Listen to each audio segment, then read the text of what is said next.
ದರ್ಶನ್ಗೆ ನಿಜಕ್ಕೂ ಪರಪ್ಪನ ಅಗ್ರಹಾರ ಜೈಲ ಅಥವಾ ರೆಸಾರ್ಟ್ ಅನ್ನೋ ಪ್ರಶ್ನೆ ಮೂಡುತ್ತೆ.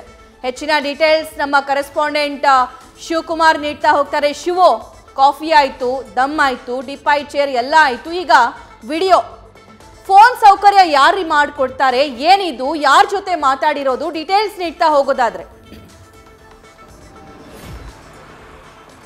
ಸಭಾ ನಟ ದರ್ಶನ್ ಮಾತಾಡಿರುವಂತ ವ್ಯಕ್ತಿಯ ಪೂರ್ವಾಪರದ ಬಗ್ಗೆ ಇನ್ನಷ್ಟೇ ಗೊತ್ತಾಗಬೇಕಾಗಿದೆ. ಅದೇ ನಟ ದರ್ಶನ್ಗೆ ಪರಪ್ಪನ ಅಗ್ರಹಾರ ಜೈಲು ಕೇವಲ ಜೈಲಾಗಿ ಉಳಿದಿಲ್ಲ, ಆತನಿಗೆ ಎಲ್ಲ ರೀತಿಯಾದಂಥ ರಾಜಾತಿಥ್ಯವನ್ನ ಕೊಡ್ತಿದ್ದಾರೆ ಅನ್ನೋದು ಮತ್ತೆ ಪ್ರೂವ್ ಆಗಿರುವಂಥದ್ದು. ಮಧ್ಯಾಹ್ನ ವೈರಲ್ ಆದಂಥ ಫೋಟೋದಲ್ಲಿ ರೌಡಿ ಶೀಟರ್ಗಳ ಜೊತೆ ನಟ ದರ್ಶನ್ ಜೈಲಿನಲ್ಲಿ ಕೂತು ಟೀಪಾಯಿ ಚೇರ್ ವ್ಯವಸ್ಥೆ ಕೂಡ ನಟ ದರ್ಶನ್ಗಾಗಿರುತ್ತೆ. ಒಂದು ಕೈಯಲ್ಲಿ ಸಿಗರೇಟ್ ಇದ್ರೆ ಮತ್ತೊಂದು ಕೈಯಲ್ಲಿ ಕಾಫಿ ಮಗ್ ನಟ ದರ್ಶನ್ ಇಟ್ಕೊಂಡಿರ್ತಾರೆ. ಮತ್ತೆ ಸದ್ಯ ವೈರಲ್ ಆಗಿರುವಂತ ವಿಡಿಯೋದಲ್ಲಿ ನಟ ದರ್ಶನ್ ಅವರ ಆಪ್ತರ ಜೊತೆಯಲ್ಲಿ ವಿಡಿಯೋ ಕಾಲ್ನಲ್ಲಿ ಮಾತಾಡ್ತಾ ಇರುವಂತಹ ವಿಡಿಯೋ ವೈರಲ್ ಆಗಿರುವಂಥದ್ದು. ಸಾಮಾನ್ಯವಾಗಿ ಅಂಡರ್ ಟ್ರೈಲರ್ ಪ್ರಿಸ್ನರ್ ಆಗಿ ನಟ ದರ್ಶನ್ ರೇಣುಕಾಸ್ವಾಮಿ ಹತ್ಯೆ ಕೇಸ್ನಲ್ಲಿ ಪರಪ್ಪನ ಅಗ್ರಹಾರ ಜೈಲಿನಲ್ಲಿದ್ದಾರೆ. ವಿಚಾರಣಾಧೀನ ಕೈದಿಗೆ ಮೊಬೈಲ್ ಬಳಸಲಿಕ್ಕೆ ಯಾವುದೇ ರೀತಿಯಂತ ಅವಕಾಶ ಇಲ್ಲ. ಜೊತೆಗೆ ಸಜಾಬಂದಿಗಳಾಗಿರ್ಬೋದು, ವಿಚಾರಣಾಧೀನ ಕೈದಿಗಳಾಗಿರ್ಬೋದು, ಮೊಬೈಲ್ ಬಳಕೆ ನಿಷೇಧವನ್ನ ಮಾಡಿರುವಂಥದ್ದು. ಪ್ರಮುಖವಾಗಿ ಜೈಲಿನ ಮ್ಯಾನ್ಯುಯಲ್ ಪ್ರಕಾರ ಎಲ್ಲ ಸಜಾಬಂದಿಗಳು ಜೊತೆಗೆ ವಿಚಾರಣಾಧೀನ ಕೈದಿಗಳಿಗೆ ವಾರದಲ್ಲಿ 2 ಬಾರಿ ಮಾತ್ರವಷ್ಟೇ ಟೆಲಿಫೋನ್ನಲ್ಲಿ ಮಾತನಾಡಲಿಕ್ಕೆ ಅವಕಾಶ ಇದೆ. ಅದು ಕೂಡ ಕೇವಲ 5 ನಿಮಿಷ ಮಾತ್ರ.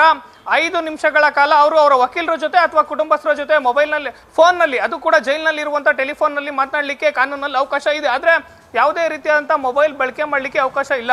ಸದ್ಯ ವೈರಲ್ ಆಗ್ತಿರುವಂಥ ಫೋಟೋ ವಿಡಿಯೋಗಳನ್ನು ನೋಡ್ತಾ ಹೋದಂಥ ಸಂದರ್ಭದಲ್ಲಿ ಜೈಲು ಅಧಿಕಾರಿಗಳು ಕರ್ತವ್ಯ ಲೋಪವನ್ನು ಎಸಗೋದ್ರ ಜೊತೆಗೆ ನಟ ದರ್ಶನ್ಗೆ ಸೆರೆಮನೆ ವಾಸ ಕೇವಲ ಜೈಲು ವಾಸದಂತೆ ಇಲ್ಲ, ಅವರು ಎಲ್ಲ ಒಂದ್ ಕಡೆ ಟ್ರಿಪ್ ಹೋದಂಗಿದ್ದಾರೆ, ರೆಸಾರ್ಟ್ನಲ್ಲಿ ಇದ್ದಂಗೆ ಭಾಸವಾಗ್ತಿರುವಂಥದ್ದು. ಇಲ್ಲಿ ಜೈಲಾಧಿಕಾರಿಗಳ ಕರ್ತವ್ಯ ಲೋಪ ಒಂದ್ ಕಡೆ ಸ್ಪಷ್ಟವಾಗಿ ಎದ್ದು ಕಾಣ್ತಿದೆ. ಮತ್ತೊಂದ್ ಕಡೆ ನಟ ದರ್ಶನ್ ಹೊರಗಡೆ ಇದ್ದಂಥ ಸಂದರ್ಭದಲ್ಲಿ ಯಾವ ರೀತಿಯಾಗಿ ಲೈಫ್ ಲೀಡನ್ನು ಮಾಡ್ತಿದ್ರು, ಹೊರಗಡೆ ಕೂಡ ಅದೇ ರೀತಿಯಾಗಿ ಲೈಫ್ ಲೀಡನ್ನು ಮಾಡ್ತಿದ್ದಾರೆ ಅನ್ನೋದು ಸ್ಪಷ್ಟ ಆಗುತ್ತೆ. ಒಂದ್ ಕಡೆ ಮೇಲ್ನೋಟಕ್ಕೆ ಹೊರಗಡೆ ತೋರಿಸ್ಕೊಳ್ಳಿಕ್ಕೆ ನಟ ದರ್ಶನ್ ಜೈಲ್ನ ಊಟ ನನಗೆ ಅಡ್ಜಸ್ಟ್ ಆಗ್ತಿಲ್ಲ, ವೆಯ್ಟ್ ಲಾಸ್ ಆಗ್ತಿದೆ, ಅತಿಸಾರ ಭೇದಿ ಆಗ್ತಿದೆ ಅಂತೇಳಿ ನಟ ದರ್ಶನ್ ಒಂದ್ ಕಡೆ ಕೋರ್ಟ್ಗೆ ಅರ್ಜಿಯನ್ನು ಹಾಕೊಳ್ತಾರೆ. ಮತ್ತೊಂದ್ ಕಡೆ ಜೈಲಿನಲ್ಲಿ ಅವ್ರಿಗೆ ಹೇಗೆ ಬೇಕೋ ಆಗಿರ್ತಾರೆ, ಚೇರ್ ಮೇಲೆ ಕೂತ್ಕೊಳ್ತಾರೆ, ಟೀಪಾಯಿ ವ್ಯವಸ್ಥೆ ಆಗುತ್ತೆ, ಕಾಫಿ ಮಗ್ ಸಿಗುತ್ತೆ, ಸಿಗರೇಟ್ ಸೇರ್ತಾರೆ, ವಿಡಿಯೋ ಕಾಲ್ ಎಲ್ಲವೂ ಕೂಡ ಮಾತಾಡ್ತಾರೆ. ಇಲ್ಲಿ ಒಂದು ಸ್ಪಷ್ಟ ಆಗುವಂಥದ್ದು, ಬೆಂಗಳೂರಿನ ಪರಪ್ಪನ ಅಗ್ರಹಾರ ಜೈಲಿನಲ್ಲಿ ದುಡ್ಡಿದ್ದಂಥವ್ರಿಗೆ, ಪ್ರಭಾವಿಗಳಿಗೆ, ರಾಜಕಾರಣಿಗಳಿಗೆ ಎಲ್ಲ ರೀತಿಯಾದಂಥ ಸೌಲಭ್ಯಗಳು ಸಿಗ್ತಿದೆ ಅನ್ನೋ ಆರೋಪಗಳು ಪದೇ ಪದೇ ಕೇಳಿ ಬರ್ತಾ ಇತ್ತು. ಅದು ಮತ್ತೆ ಪ್ರೂವ್ ಆಗಿರುವಂಥದ್ದು. ಇದಕ್ಕೆಲ್ಲ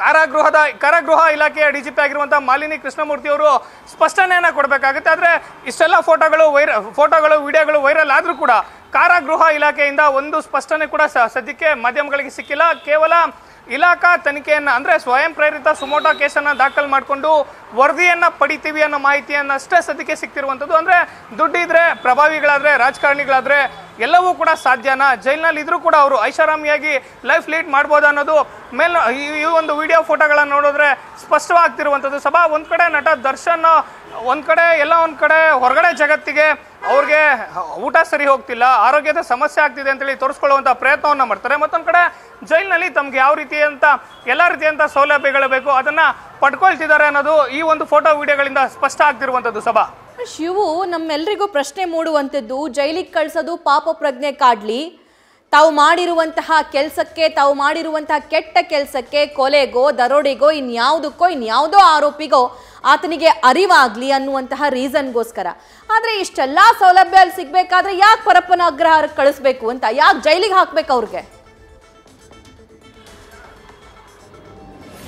ಸಭಾ ಖಂಡಿತವಾಗ್ಲೂ ವಿಚಾರಣಾಧೀನ ಕೈದಿಗಳಾಗಿರ್ಬೋದು, ಸಜಾಬಂದಿಗಳಾಗಿರ್ಬೋದು, ಸೆರೆಮನೆ ವಾಸದಲ್ಲಿದ್ದಂಥ ಸಂದರ್ಭದಲ್ಲಿ ಅವ್ರಿಗೆ ಮನಪರಿವರ್ತನೆ ಆಗುತ್ತೆ, ಅವರ ಹಿಂದೆ ಮಾಡಿದಂಥ ತಪ್ಪುಗಳಿಗೆ ಸಂಬಂಧಪಟ್ಟಂತೆ ಅವ್ರಿಗೆ ಪಾಪ ಪ್ರಜ್ಞೆ ಕಾಡುತ್ತೆ ಅನ್ನೋ ಮಾತುಗಳನ್ನ ಹೇಳ್ತಾರೆ. ಆದರೆ ಇವೆಲ್ಲವನ್ನು ನೋಡ್ತಾ ಹೋದಂಥ ಸಂದರ್ಭದಲ್ಲಿ ಅವ್ರಿಗೆ ಮನಪರಿವರ್ತನೆ ಆಗುವಂಥದ್ದಲ್ಲಿ, ಪಾಪ ಪ್ರಜ್ಞೆ ಕಾಡುವಂಥದ್ದಲ್ಲಿ ನಟ ದರ್ಶನ್ ಪಕ್ಕದಲ್ಲಿ ಕುತ್ಕೊಂಡು ಟೀ ಕುಡಿತಾ ಇರುವಂಥದ್ದು, ಸಿಗರೇಟ್ ಸೇರ್ತಾ ಇರುವಂಥದ್ದು, ಸುಮಾರು 8 ಕೊಲೆ ಪ್ರಕರಣಗಳಲ್ಲಿ A1 ಆರೋಪಿಯಾಗಿರುವಂತಹ ವಿಲ್ಸನ್ ಘಾಟ ನಾಗನ ಜೊತೆಯಲ್ಲಿ ಮತ್ತೋರ್ವ ಕುಳ್ಳಾಸೀನ್ ಏನಿದ್ದಾನೆ, ಈತ ಕೂಡ ಕೊಲೆ ಕೇಸ್ನಲ್ಲಿ ಸಜೆ ಆಗಿರುವಂಥ ವ್ಯಕ್ತಿ. ಅಂದ್ರೆ ಆತ ಕೊಲೆ ಮಾಡಿರುವಂಥದ್ದು ಸಾಬೀತಾಗಿ ನ್ಯಾಯಾಂಗದಲ್ಲಿ ಶಿಕ್ಷೆಗೆ ಒಳಪಟ್ಟು ಜೈಲಿನ ಸಜೆಗೆ ಒಳಗಾಗಿರುವಂಥ ವ್ಯಕ್ತಿಯ ಜೊತೆ ನಟ ದರ್ಶನ್ ಕುತ್ಕೊಂಡು ಸಿಗರೇಟ್ ಸೇರ್ತಾರೆ, ಕಾಲಹರಣವನ್ನ ಮಾಡ್ತಾರೆ, ಹರಟೆಯನ್ನ ಮಾಡ್ತಾರೆ. ಅದು ಕೂಡ ಸ್ಮೈಲಿ ಫೇಸ್ನಲ್ಲಿ. ಅಂದ್ರೆ ಇವ್ರಿಗೆ ಮನಪರಿವರ್ತನೆ ಆಗುವಂಥದ್ದಲ್ಲಿ ಜೈಲಿಗೆ ಹೋದಂಥ ವ್ಯಕ್ತಿ ಆತ ಯಾವೊಂದು ಪ್ರಕರಣಕ್ಕೆ ಸಜೆಗೆ ಒಳಗಾಗಿ ಅಥವಾ ನ್ಯಾಯಾಂಗ ಬಂಧನಕ್ಕೆ ಒಳಗಾಗಿ ಜೈಲಿಗೆ ಬಂದಿರ್ತಾನೆ, ಆತನಿಗೆ ಮನಪರಿವರ್ತನೆ ಆಗಬೇಕು, ಮತ್ತೆ ಜೈಲಿನಿಂದ ಹೊರಗಡೆ ಹೋದಂಥ ಸಂದರ್ಭದಲ್ಲಿ ಮತ್ತೆ ಈ ರೀತಿಯಂಥ ಕೃತ್ಯಗಳಲ್ಲಿ ಭಾಗಿಯಾಗಬಾರ್ದು ಅಂತಾನೆ ನ್ಯಾಯಾಂಗ ಬಂಧನ ಆಗಿರ್ಬೋದು ಅಥವಾ ಜೈಲು ಶಿಕ್ಷೆಗೆ